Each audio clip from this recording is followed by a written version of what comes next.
welcome to Coffee Break Take 5. I hope you've enjoyed the episode so far. Let's continue in our talk in the Garden of Eden. And here's my coffee again. I'm enjoying it really nicely. Thank you very much. Really nice cup. Here's a thought. It's just my thought, by the way. It's not in the Bible. I'm just telling you my thought. Did Satan lie? That's a good one. Let's talk about Satan lying. Did Satan lie to Adam and Eve? Well, what did he actually say? You will not die. He didn't say God lied to them. He just says, you will not die. He said, you will not die. And did they die? No, they didn't. They did not die physically, but they died spiritually. That's the important thing we as believers have to separate. Because if you're a believer in Christ and you hear a word from the devil and you think, well, that's come to pass, so it's got to be God.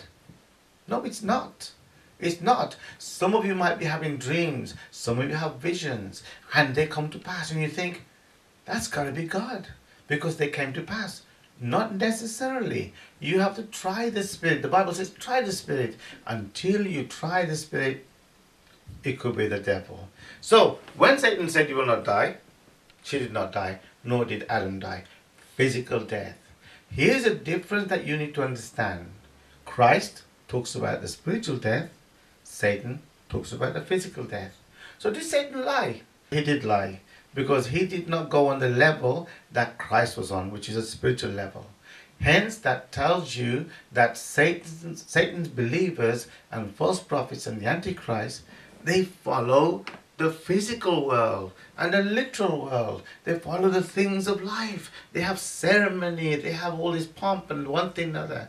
But the spiritual things, they lack. And they do away with the spirituality of life itself. And the spirituality, what Christ talks about. We, as believers, should examine these things and say, well, I want my soul to be saved. I don't want to go to hell. I don't want to burn forever. I don't want to go to church and serve the Lord so many years and then find out that, hey, I'm lacking. You should not be lacking, brethren. You should know your truth. You should know where we're coming from, where we're going to. Every person needs to know where they're going to. If you don't know, ask questions and then rectify, correct. Let me say this scenario. You have a car, you're driving down, car breaks down, always making a rattling noise. You stop your car, you can't find the problem. What do? You take it to a mechanic and say, hey, my car's making a rattling noise. Please find out what it is. But if you leave the rattling noise and I'll turn the radio up because I'm used to the rattling noise now, it's not going to fix. It's going to break down even worse and going to really mash up.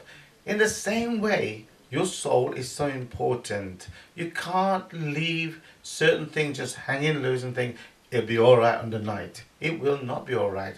God will ask you, what about that then? What about this then? Why do you do so and so? And those things are important. So when Satan tells you half-truth, because don't forget that tree was the knowledge of good and evil. So it's half good, half evil. Hence, Satan is that way, and he made man that way too. So you'll find that mankind, every man has it. No good denying it. Oh, I'm not evil. Of course we are. We sin, we become evil. Any sin, we become evil.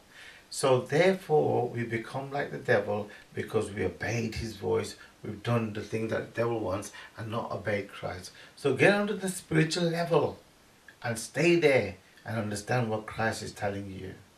I hope that you're blessed with this episode, and I hope that you'll like and subscribe, and I hope you'll join me on this coffee break again, take 5, and we shall discuss other things.